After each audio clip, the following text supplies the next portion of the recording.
And welcome back, Season 4, Episode 9 of At Home, the podcast. Today we have Angie Brenneman, Dustin Eby, and Jake Simons is joining us on the podcast today. And we have a lot to talk about. So, Angie, why don't you kick us off? Yes, we're so glad you're here, listener. So we ask you to stay tuned. We got some awesome stuff we're going to cover today. So, Jake, we are so glad you're here with us. I hope you feel invited and that this is a great place to be. So, well, I appreciate you having me and excited to do this. Yeah. So give a little background, Brant, as to why Jake, is here today and a little bit of relationship, background. Yeah, Jake is my neighbor, and I can't hardly stand him. So, electric ego guy. Yeah, he has an electric lawnmower, and I don't know how I feel about that, but we can get into that debate later. But no, Jake and I taught together for 8 years at Woodview Elementary. He's one of my best friends, and we live, just a couple houses down. We do life together. Our families spend a lot of time together, and so yeah. Yeah, so we talked a little bit about your relationship as friends, but the other side is that you guys taught together for years and did a lot of things in the school. And so, Jake, you've been at Waughee for how many years have you been part of Waughee? This is my 13th year, teaching fifth grade at Woodview Elementary. Yeah. Wow, Yep. So that's a lot. So if it's 13 years, have the oldest group graduated college already? Oh, yeah. Yeah. Yep, I actually have, this is kind of an anomaly, but I have a student coming up in about 2 years. What? Of who's a daughter of a former student. And then you've really made full circle. Then I've made it. No, yeah. Jake, yep, you're there. I'm there. That's a rival as a teacher. It really is. We have that in our household a lot because Dan went to Concord, and so the kids have teachers and people that knew Dan as a kid and now have their kids. Yep. Well, okay. Well, I'm so glad you're here today, and I appreciate, and I want to say this to our listeners, that Jake invests in the next generation in a lot of different ways. You don't just teach the fifth grade classroom, you lead the robotics, and that is a pretty big program here. Am I correct? This will be my 8th year coaching robotics and 5th year directing robotics, and we've grown from 10 students of one team to now 120 students on 18 teams at elementary, middle school, and high school. So it's grown extremely fast this last couple of years, but it's been an amazing blessing to me, and I'm hoping a lot of students and their families as well. Yeah, I have to be really honest, Jake. I didn't even know anything about robotics until I came to Waughee Missionary Church, and everybody talked about robotics teams, and I'm like, "What's robotics?" Yeah, what year was that?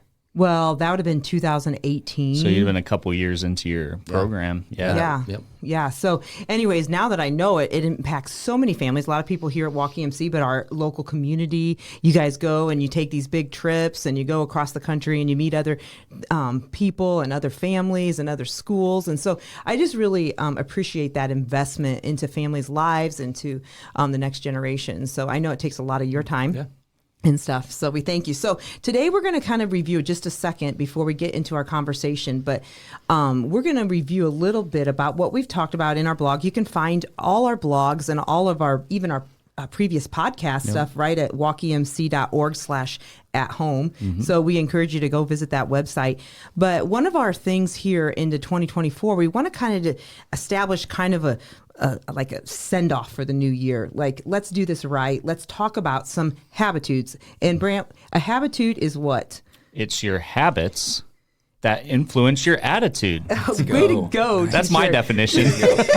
Good enough. Right, that's great. Well, each of us around this table, the three of us, Dustin, myself, and Brant, wrote a blog on different habitudes. And so I started with the idea of drivers and passengers, and that really a driver actually determines that they're a driver and is responsible for what's going to, where their life is going to go, decisions they're going to make, rather than being a passenger and being a victim. And so, Brant, you wrote about the...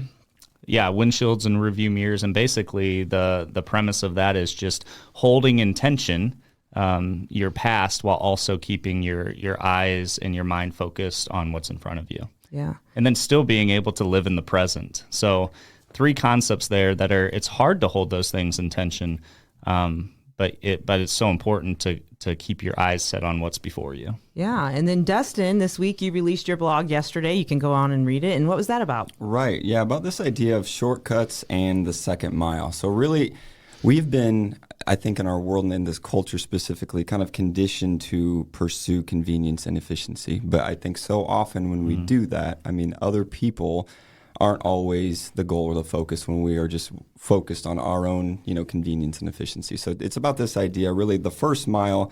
A lot of us, we go the first mile because we need it's for us. It's focused on us. It's what we have to do. It's, an obligation. But the second mile, you do it because you want to. You're doing the maximum. It's about devotion, serving others, and it's about focusing on other people. So that's not an easy thing to do in our world today. That it's a lot about me, but it's something that I think as leadership is good to grab a hold of. So. Yeah. So if you ever are interested in finding more about Habitudes and that whole thing, you can go on to Right Now Media and just type in Habitudes, and there's about 11 books and There's 11 a lot. options. There's a lot to learn about. But these are just really images that help us teach and learn how to really go on this journey of life. And so today we're going to take a little bit of different road with Jake, and I invite him here today because I really think you have some perspective of this whole idea about building resilience in kids and what's happening in this generation and how they react to adverse situations, because that's really what resilience is building up a possibility to overcome when adversity comes, when change comes, when hardship comes, disappointment. And so tell us a little bit about what you see over these 13 years, even in that change a little bit too. I'm sure even in 13 years there's been a change in where we're at today with kids. I just think kids especially, are so nervous and afraid to make mistakes and fail because everything is just such high stakes. The big challenge that I face in the classroom every day is, our entire education system is predicated on this idea of pass or fail, right? You get A's, you get B's, you get C's, you pass, D's, even pass, or you get F's and you fail. And nobody wants that. And that's a terrible feeling for a kid to see that giant F on their report card. And so, obviously as parents, we don't want to see our kids fail. We don't want to see our kids make mistakes or encounter difficult situations. As a parent of 3, I'm definitely there as well. But we have to find this balance of this overprotection or this trying to hover too much. Bubble wrap. Yeah, bubble wrap. And also just letting them take the risks and letting them fail, but coming alongside them through those failures and through those hardships. And I see that every day in the classroom. I see that every day in the robotics field and with my coaches and all the 120 students that we oversee. And that's definitely becoming more and more of a challenge every single day. Right. So here we're going to take this conversation because our conversation here at Home the podcast is really talking about real life. It's yes, it relates to the classroom, it relates to teachers, it relates to coaches on the basketball court or in the swimming pool, but it really relates to parents and families and individuals living life together. And so we're going to take 4 talking points and really talk about 4 things to avoid so that we can build resilience in kids, can build possibility and potential and growth, and so that this journey of life, like we're talking about, we can see progress, we can see the end, and we can stay focused on the future. So I'm kind of excited about this because Dustin and I like same letters. Like we like alliterations, don't we? I do like alliteration. Dustin loves alliteration. Yeah, but this is kind of messed up because my 4th point doesn't have the R in it. So I was kind of disappointed because... Yeah, we should just drop it, really. I know. So, but our first one is that we just avoid and we risk too little. And so I just want to ask, what do you guys think about this? Do you agree? Do you disagree? What's a concept that you've even implemented in the classroom, Jake? Why is safety the number one priority of this generation?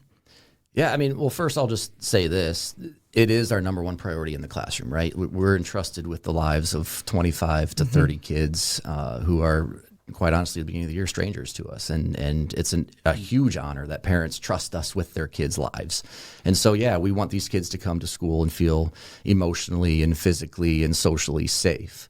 And I don't think that's really what we're talking about tonight. I think we're talking about the other end of that spectrum where, we're too afraid for them to take any risks at all and to get perfect scores on everything and bubble wrap them. And so we have to make sure that we find that balance. And one thing that I love that I've tried to implement in my classroom that I learned really from being in this robotics role was this idea that failure is part of the process. Failure is an option. And we hear this all the time, that failure is not an option, right? And it is. It's part of the process. And so the kind of the common phrase that we use in our robotics program all the time, and my kids, roll their eyes every time I say it because I say it so often, but we use our failures as stepping stones for our next success. And it's that forward thinking, right? It's not getting caught up in the current challenge, but having this end goal in mind, knowing that you will have challenges along the way, but you'll hopefully and eventually, if you stick through it and have that perseverance or resilience or grit or whatever you want to call it, you'll experience that success. And so, I think about, when we run summer camps in the summer for robotics, it's 2 weeks. And the first week is predominantly elementary kids. And the second week is predominantly middle school kids who've been a part of our program for multiple years now. And they understand this idea of failing. Mm-hmm. And so at the elementary level, it's hilarious because we give them, step-by-step build instructions for that year's specific challenge, that year's game. And none of the kids want to ever deviate from that script, from those step-by-step instructions. Why? Because they're afraid to fail. Because at the end of the week, in front of all their family and all their friends, we invite them for this tournament, this mini tournament, and they don't want to fail in front of them. They're afraid of the judgment. They're afraid of the perception. And so it's just so funny because then you fast forward to the second week of summer camps, where we have a bunch of middle school students who have already been conditioned to accept failure and understand that they will make mistakes. And we make them build the same type of robot, and then they get through that as fast as they possibly can so that they can tear it apart and come up with their own designs, which I love, right? And part of that for the elementary kids is lack of experience. But part of that for these middle school kids is this confidence that they've gained and the understanding of, yeah, we're going to fail, and we might fall flat on our face in front of a bunch of people, but it's part of the process, and that's okay. And so I'm thinking of two kids specifically, two very experienced middle school kids who are 8th and 7th graders now in our program, who have completely embraced this idea, and they came up with this just completely out-of-the-box idea for this summer camp. 1 week, that's all you have. And if you know anything about robotics, time is your biggest advantage. It takes time to go through the engineering design process. And so these two boys, knowing that they had very limited time, knowing that at the end of the week they were going to be competing against a bunch of teams in front of all these people, decided to take a giant risk and come up with a really cool design that landed them in dead last at the tournament, right? The cool thing about that, the reason I share that, is they weren't discouraged, they weren't frustrated, they weren't down in the dumps, but they knew that they had a season ahead of them and that they already had a great head start. And now that same team, that middle school team, is number 1 in Indiana, ranked first in Indiana out of 567 middle school teams, ranked 6th in America out of 3,000 middle school teams, and in the top 40 in the world out of 7,000 teams. Why? Because these kids were not afraid to take that risk. They weren't afraid of the perception or the judgment that might fall on them. And they were confident in their abilities. That's awesome. Isn't that a great story? That's and amazing. Yeah. That's truly what you want to see develop, is that confidence, because you failed and you know that, hey, I can use this failure to teach what I need to know to do what's right and what's next. I want to take one little step, because I think robotics is a great example of technical failure. Do you know what I mean? Like failing with your hands. And I kind of gave a little prep to Dustin over here, my fellow pastor, preacher. You see and you talk about failure when it comes to relationships and risking and in dealing with relationships. That's a totally different picture. And a lot of times we don't risk that. We kind of just avoid. Would you agree? I do. Yeah, I do agree. I think it's easy to get comfortable. And I think that that's very common in relationships, because when you are around people for a long time, you know what buttons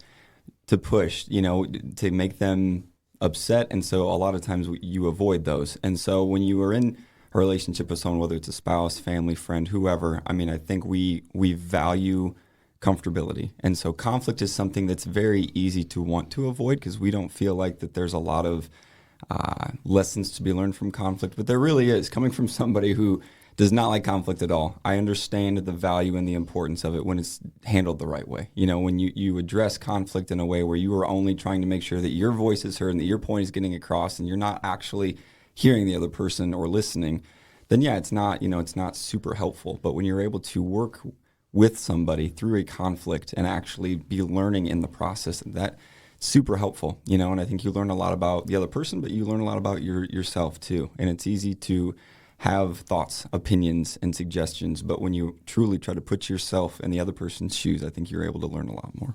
Yeah, I agree 100%. And I think conflict management is something like it's a learned skill, just like your kids in robotics. It's a learned skill. They're working with an engine and complicated parts, but how complicated are we as individuals that conflict management is definitely something that we have to risk for and go for. But I also think there's this other side of risk. And I think you guys would agree and talk to me about this, that sometimes we risk too much. Would you agree? Mm-hmm. Yeah. Jake? Well, we have here in our show notes the student debt, and so obviously I'll go ahead and just bring that up. When I graduated college, first of all, let me backtrack even more. When I was in high school, it felt kind of like I was in this weird transition of really in this time where college used to be affordable. And I've transitioned to a time period where it's no longer affordable. What's that crazy stat now? It's like college is like 800% more expensive than it was, a few years ago. And so it was kind of a weird time period for me and my wife, Serena. And so we graduated high school, and there's just kind of the expectation. You go to college, regardless of whether you know what to do or not, you just go to college. And, Dave Ramsey would say, you work your way through college. And I think that was not very applicable during the time that I was going to college. Maybe it was, 10 years prior to that or 20 years prior to that. But, when college was $30,000, it's pretty, difficult as a college student to make $30,000 a year. Mm-hmm. And so you just go to college and you take out student loans and you pay them off later down the road. Mm-hmm. And so that's what I did. And that's what my future wife did as well. And when we got married, obviously it was one of the first conversations that we had was just kind of talking about, this student loan, this giant amount of student loans that we have. And I didn't know how much she had. And, we've obviously gotten to a place now, and we got to a place early on in our marriage where it's not her debt and it's not my debt, it's our debt. And that's really, that was an important part of our beginning of our marriage. But realizing that combined, we left college with $161,000 in student loan debt, which is absurd, right? Well, and it's a mortgage. I mean, it's, yeah. And it was actually more than your mortgage. Right. And so we promised early on that we weren't going to let it be a point of contention in our marriage, and that we were going to just... That's a promise. That was a promise, yeah. And I can honestly say that it never was, right? Now, did we have to live differently? Sure. Did we take all the advice that was given to us? No. We were told that we should live in our parents' basement and save up and pay it off. We were told not to start a family. We were told, after we had our first kid, then don't have more. And we didn't want to wait on that to be taken care of to start our lives, right? And so we were just really careful with our money. We budgeted. We still to this day have an insane number of envelopes, the same ones from the very beginning. They're old and crusty and wrinkly, but we still use them. But at the same time, too, we didn't want that to be a barrier with our giving either. We still wanted to give to the church. We still wanted to give freely to our friends, and we still wanted to experience things. And we just were a little bit more conscientious on how we spent our money. And yeah, I would say the first 8 years, almost 9 years of our marriage, we've been married now for 12 years, we were paying $1,200 a month just as the minimum payment for all of our student loans. But little by little, we were throwing chunks at it. Then we moved homes and had a ton of equity in that home during that crazy, it was just perfect timing, honestly. And the only way we can explain it is God, because we sold our house for more than we should have. We bought our next house for less than we should have. And that, created a lot of equity that we're able to throw down. And then, and that was a huge blessing because I didn't want to leave my job. And that's kind of been the pressure that I've felt for a long time. Like I'm just I don't want to say the word lowly, but I'm a public school teacher and I don't make a ton of money. And she works in public schools as well as a physical therapy assistant. So $1,200 was debilitating at times. It was for a us. risk. It was a risk. total risk. Yeah, total risk. And and so we're super excited because our the plan that we're on was supposed to finish when our firstborn child Nora goes to college herself, and that is just disgusting. That's right? terrible. And so we have just a little tiny bit left, and it doesn't even affect us, and it's completely manageable. But the cool thing is it trained us through that process to manage our money better, and we do a good job with that now. Yeah. And the wisdom you'll be able to give to your kids, Right. Going to school or not, whatever they choose, you have that story now to teach them. Right. And I think so there's this balance of risking things. And so I really like, because I think the student debt conversation goes into our next point, is that we rescue too easily. So I'm not going to we are at Home the Podcast, we do not go political, but you guys all know what I'm going to say. And that is that, right now you can get your student debt just erased pretty, like, hey, here it is. You did something maybe kind of, dumb or stupid, or you took you didn't really realize what you were getting into. And here you go. Here's your $100,000, Brant. What would you say? Hey, thanks. Let's go. But the whole idea, Yeah, I would say that. I know you would. I know. But what I'm giving that as an example is the rescue, in that you didn't, you made that decision, but then you never really had to pay the consequences. You never had to walk through the hardship of what you just did and the learning skills that you developed through paying off that student debt. And so I just say that this is point number 2. So let's talk to this. How quickly do we just rescue our kids, rescue our relationships, our people around us? Talk to us about that, Jake. Well, this is something that we see in the classroom all the time now, even more so. And again, I can speak to that because I've been in the classroom for 13 years now, and it's definitely becoming more of a thing. Just even simple stuff like, hey, report cards are coming up. My kid has a B+. Is there any extra credit he can do to get on that high honor roll? And it's like, this isn't even for your kid. This isn't we're forgetting the purpose of what these grades are for anyway, right? And so that's the sort of stuff that we hear a lot. And I get it. I understand that. As a parent, I don't want my kid to fail, and I don't want them to make mistakes, and I want them to get good grades and all of that. But at the same time, I'm super appreciative of my parents, in the environment that I grew up in that it was okay to make those mistakes. They just created that space for me, and they walked alongside me during that process. And so I think as a teacher and as a robotics coach and as a director, it's important for me to remember to create that space for failure and to follow through on that. And, I had a student, probably my second year, I've shared this story with Brant, but I think it was my second year teaching. Her name was Olivia, and math just was so hard for her. It just did not connect at all, even the simplest of things. And, every single test, I'd feel like she would get it. I'd sit next to her and I feel like she'd get it. And then she'd go and take the test and she'd get, a 25%, a 30%, a 35%, just every single time. And every time she'd walk up to my desk to turn it in, she was completely dejected. Her shoulders were slumped. Her face was down and in a frown.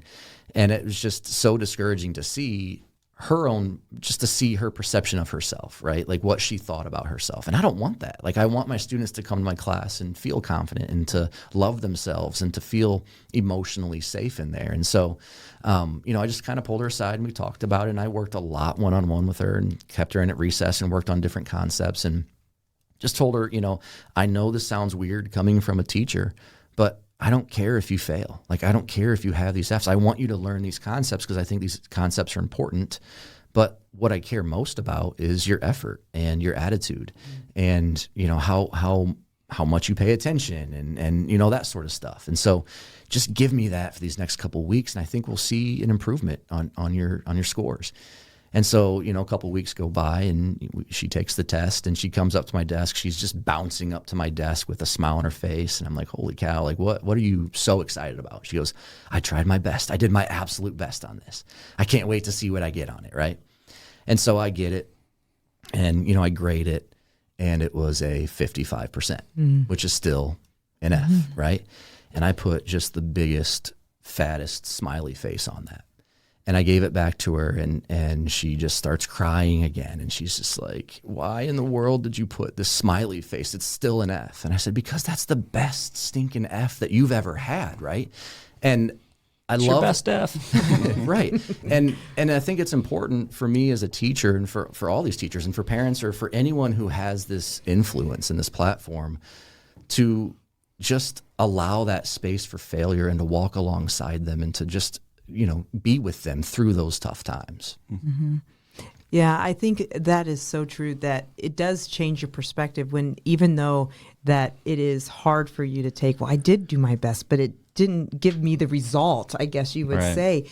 It gave you some skills and some soft skills, which I would even use with most kids, that a soft skill to develop is problem solving. And I think that's the whole key, is that you're beginning to see something and a solution that may be different than what you started with. And she was never, she never became a straight A student, Yeah. and but she did get D's and some C's. I don't think she ever got B's or A's, and I have no idea where this girl is now and what she's doing with her life. But I do know that in that moment, she was able to love herself a little bit more, right? Yeah. And to be okay with mistakes or adversity when it arises. And to have that resiliency build so that when it Exactly. happened next time, she'd be able to handle it.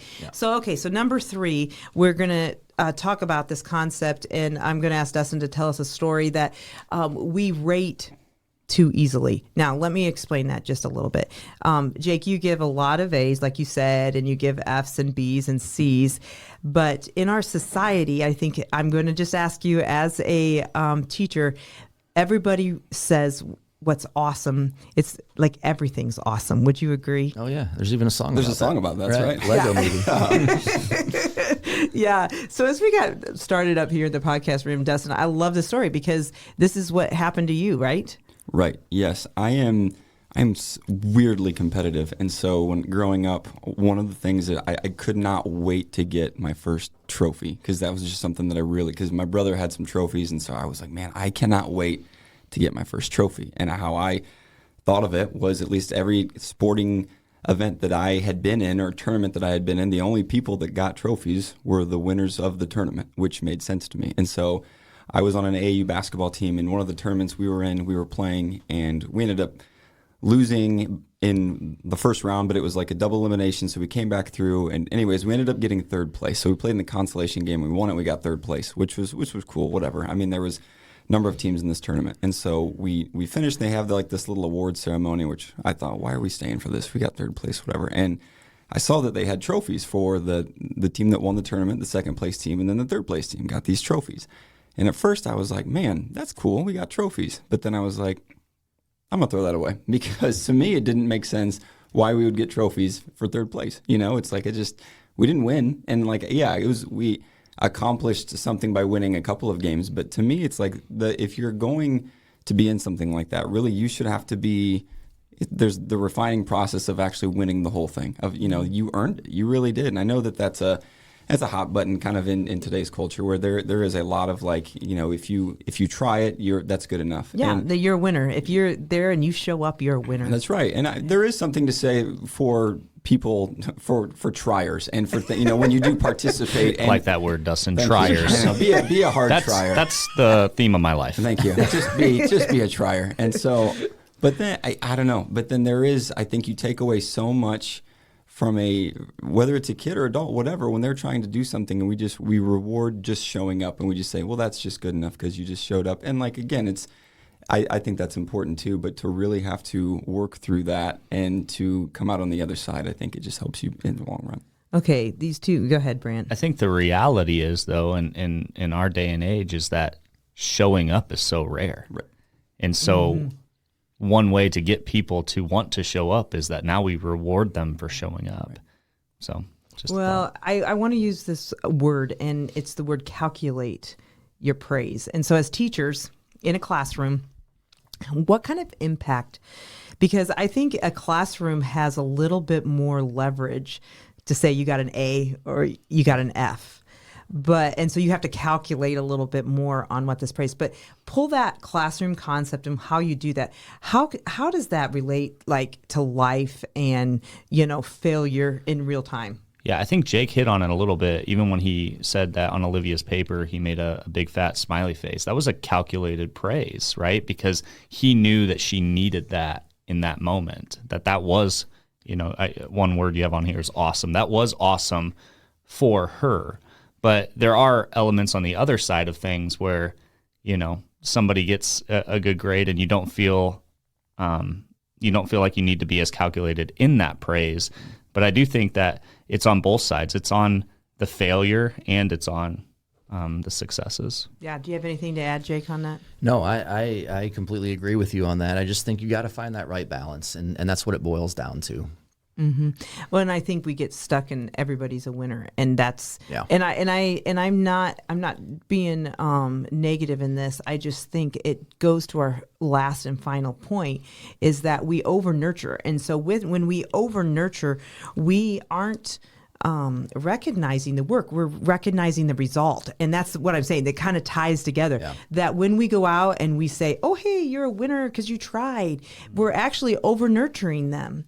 And instead of recognizing the work and the effort that went into the result. You have any thoughts on that? Yeah, I mean, I it's so easy as a parent to shoot that email to the teacher and just say, hey, why is my kid getting a B in this class? Hey, what can my kid do to, and again, you're losing focus on what the purpose of grades are anyway, right? But I had this kid I was getting my hair cut probably a couple months ago, and I ran into a former student who's now a senior in college, actually becoming a doctor, which I think is pretty impressive. But he, we just kind of shot the breeze for a little bit and talked small talk. And then he goes, hey, just so you know, Mr. Simons, you're the only teacher that ever gave me a B in my entire career. Yeah. Oh, man. And initially I'm just like, man, that actually I feel bad about that. I'm really sorry. And I apologized to him that was what he remembered about me, right? And he goes, no. He goes, that motivated me. Right, that motivated me for the next, in 6th grade, 7th grade, 8th grade, 9th grade, 10th grade, 11th, 12th, all the way through college. And now I'm going to become a doctor because of that. And I think in that moment, it would have been so easy for his mom or his dad to shoot me an email and just say, hey, report cards are coming up. My kid has a B. What does he need to do to get up there? And that doesn't reward the work at all. That just, puts a Band-Aid on it, right? And so I loved his reaction to it. I wish more kids had that reaction to it. I wish more parents had that reaction to it, because he was obviously able to celebrate that difficult, quote unquote, difficult time in his life, getting a B, the only B in his life, and use that as motivation to really change the trajectory of his life, right? He's becoming a doctor now because of that. So I thought that was pretty neat.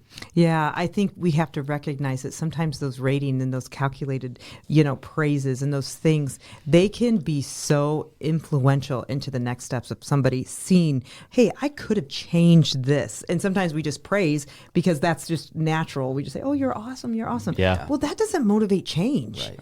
And so we have to have But there's a time for that. Sure. Right. I 100% agree. And I think we in our society, just as parents, this is a learned tool that you got to pull out of your toolbox and say, I'm going to calculate at this point that my kid needs a little bit more instruction in that kind of a B or C grade because they need to change in this area. They need to have a better attitude about this, or they didn't respond correctly, or that, hey, I need to praise them. Hey, you made that extra effort. You went and did this for me. Thank you so much. Yeah. And so I just think sometimes we need to calculate better both of those things so that we don't over nurture our kids.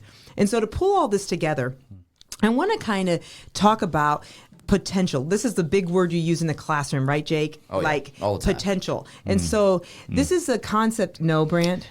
I have a coach. I have a memory from a coach who, Jake, I think I've told you this before, whether or not you remember it, but it was Coach Dotson in high school. And he came up behind me. I think it was my sophomore or junior year. And Skylar Titus was still the quarterback at Northwood. And so I was riding the bench. I was what they call a program player. And I got the good old pat on the back from Coach Dotson, and he said, 9, you got a lot of potential. And I was like, thanks, Coach. And he goes, that just means you're not any good yet. So now. But the key word there being yet. Yet. Ooh. You know what, Jake? That gives me a whole new perspective. All right, Angie, continue. Well, the whole idea, though, is, closing the gap. That potential is actually the gap between reality that you were played and the expectation that you wanted to start the game and be QB1, right? Yep, that's right. So got there. I got there. You got there. So we actually, as educators, as parents, as coaches, the number one job we have is closing the gap of potential. So talk to us a little bit about that, Jake. What you think? I'm kind of facing this right now in my director role with robotics because we've had so much success, and it's real success, right? It's not like third place trophy success. It's our teams are dominant, and they're one of the strongest programs across the state, across the country. The problem with that, I guess, the curse to that success is expectations are through the roof at all times. And, this year especially, the World Championship is down in Dallas, Texas again. And that's an unbelievable experience that, I wish every kid could be a part of. But because of, various reasons, they are cutting the number of teams going to the World Championship this year in half. And even more so in Indiana. So they're calculating it a little differently on the reward. And so, the big issue that I'm encountering right now is that's huge. The expectations are that everybody goes to the World Championship, especially since last year we sent more teams to the World Championship than any organization on the planet. And this year we're not going to, because only 2% of teams make it to the World Championship this year.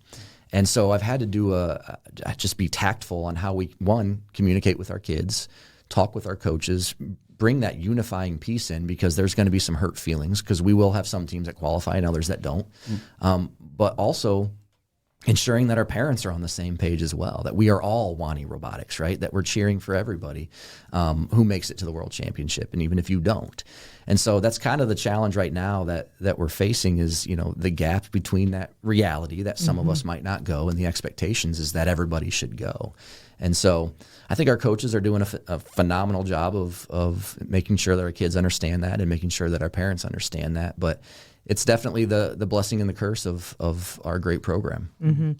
Well, and I think too is that I'm going to throw this just even a little bit more, is that when we close that gap, when we realize that potential, it's very individually centered. Like, so every kid has a different potential. We all know that we can sit here and, like you said, your friend, the little girl who couldn't do math, that, by the way, that would have been and I just have to say this because my kids, they're in like algebra 2 and geometry, and they're going to take pre-calc, and they do all this other stuff. And I'm like, guys, I stopped tutoring you at 3rd grade. I mean, that's like my reality. Like, it is so true, because my dad has a grade, literally a test grade and a paper saved in my boxes from growing up that had a D on a geometry test. And my kids just thought that was awesome.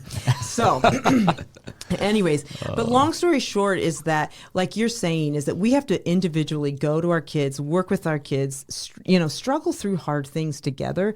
And I do think that we have to remember that resilience is only built through struggle. And that's kind of the full 4 points here, that we risk too little. We don't allow them to make a decision that's hard or to do something that's hard. We rescue too quickly. We're taking away the possibility of failure too fast.